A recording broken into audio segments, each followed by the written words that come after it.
Persepsi terhadap pelaksanaan pembelajaran dan pengajaran dalam talian di kalangan pelajar Jabatan Kejuruteraan Petrokimia Politeknik Kuching Sarawak. Salam mesra, saya Maslina binti Buang dari Politeknik Kuching Sarawak akan membentangkan kajian. COVID-19 telah melanda negara dan menyebabkan perubahan kepada sistem pendidikan negara termasuk Politeknik Malaysia. Antaranya, struktur pembelajaran dan pengajaran telah berubah secara hybrid iaitu secara bersemuka dan dalam talian.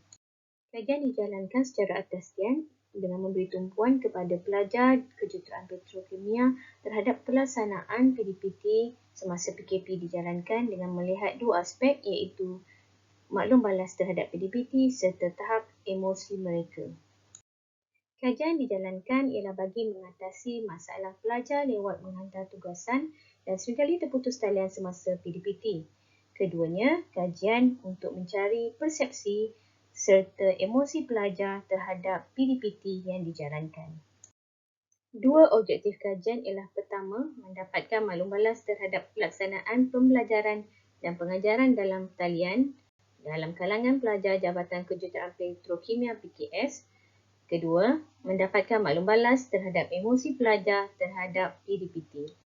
PDPT yang dijalankan adalah selaras mengikut konsep Husin 2015 yang menyatakan konsep blended learning yang dimasukkan adalah pencampuran model pembelajaran konvensional dan dengan belajar secara dalam talian. Dan menurut Ton pada tahun 2013 juga menyatakan ianya merangkumi penggunaan teknologi multimedia, CD-ROM, video penstreaman, kelas virtual, voicemail, email, telesidang dan animasi teks atas talian. Kajian telah dijalankan kepada 313 pelajar kejuruteraan petrokimia pada 8 hingga 14 Jun 2021. Dua skop kajian telah dijalankan iaitu pertama, mencari maklum balas pelajar terhadap pelaksanaan PDPT dengan mencari pendapatan ibu bapa, bilangan isi rumah yang mengajar atau belajar dalam talian, peranti yang digunakan, jenis internet, bilangan pelajar yang kerap kehabisan data, platform yang digemari pelajar serta kaedah pembelajaran yang digemari pelajar. Perkara kedua yang dinilai ialah maklum balas emosi pelajar terhadap PDPT iaitu melihat emosi pelajar sepanjang semester serta keselesaan pelajar. Bagi dapatan yang pertama, jumlah pendapatan ibu bapa, majoriti ibu bapa pelajar terdiri daripada golongan B40 iaitu sebanyak 69.9%. Bagi dapatan yang kedua iaitu bilangan isi rumah yang mengajar atau belajar dalam talian, didapati 33.4% majoriti hanya 2 orang isi rumah yang belajar atau mengajar dalam talian. Bagi peranti yang digunakan semasa PDPT, pelajar banyak menggunakan telefon pintar iaitu 90%, manakala jenis data yang banyak digunakan ialah jenis prabayar iaitu 66.7%. Didapati 70.6% bilangan pelajar yang kerap kehabisan data internet.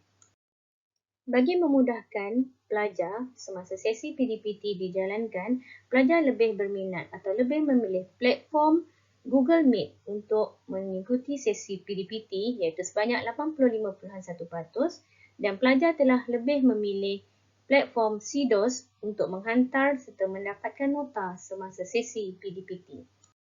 Sejumlah 75.4% pelajar lebih memilih kaedah pembelajaran secara sinkronis iaitu secara langsung bagi kelas teori. Dan 77% juga memilih kaedah secara langsung bagi kelas pengiraan. Bagi maklum balas emosi pelajar terhadap PDPT, bagi 6 bulan emosi pelajar berada di tahap sederhana. Manakala bagi tahap keselesaan pelajar terhadap pengajaran, pelajar lebih memilih kaedah bersemuka sepenuhnya. Walau bagaimanapun, tahap kefahaman pelajar telah meningkat sebanyak 60% bagi kursus teori, pengiraan dan amali selepas mengikuti PDPT berbanding semasa kelas dijalankan secara bersemuka sepenuhnya. Ini disokong apabila 64.2% bersetuju bahawa keputusan peperiksaan mereka juga meningkat berbanding apabila pengajaran bersemuka dijalankan. Hasil daripada kajian mendapati keadaan PDPT pelajar berada di dalam keadaan memuaskan kerana kebanyakan pelajar adalah datang dari golongan B40.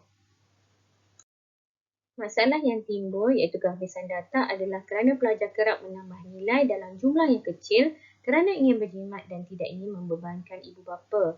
Capaian internet yang tidak memuaskan di kawasan rumah juga telah menimbulkan masalah dan memberi kesan terhadap komitmen terhadap PDPT mereka. Emosi pelajar semasa mengikuti PDPT adalah di dalam keadaan yang memuaskan dan pelajar lebih memilih untuk kelas secara bersemuka kerana mudah untuk mengemukakan sebarang persoalan semasa sesi pembelajaran dijalankan. Antara cadangan ialah pertama, pelajar memohon memberi kelonggaran masa apabila membuat kuis dan ujian, memberi peluang pulang ke asrama. Yang ketiga, memohon untuk membeli data internet oleh pihak institusi, memohon pembentangan dijalankan secara rakaman video dan pensyarah merakam video pembelajaran. Secara kesimpulannya, keberkesanan PDPT dan tahap emosi pelajar Jabatan Kejuruteraan Petrokimia berada di tahap yang memuaskan.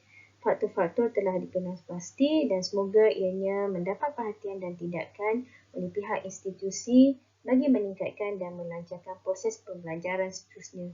Kepentingan dan kelebihan pembelajaran dalam talian ini seharusnya dipertingkatkan lagi supaya pelajar berupaya mengikuti pembelajaran dalam talian ini dan lebih bermanfaat secara maksimum kepada pelajar. Sekian, terima kasih.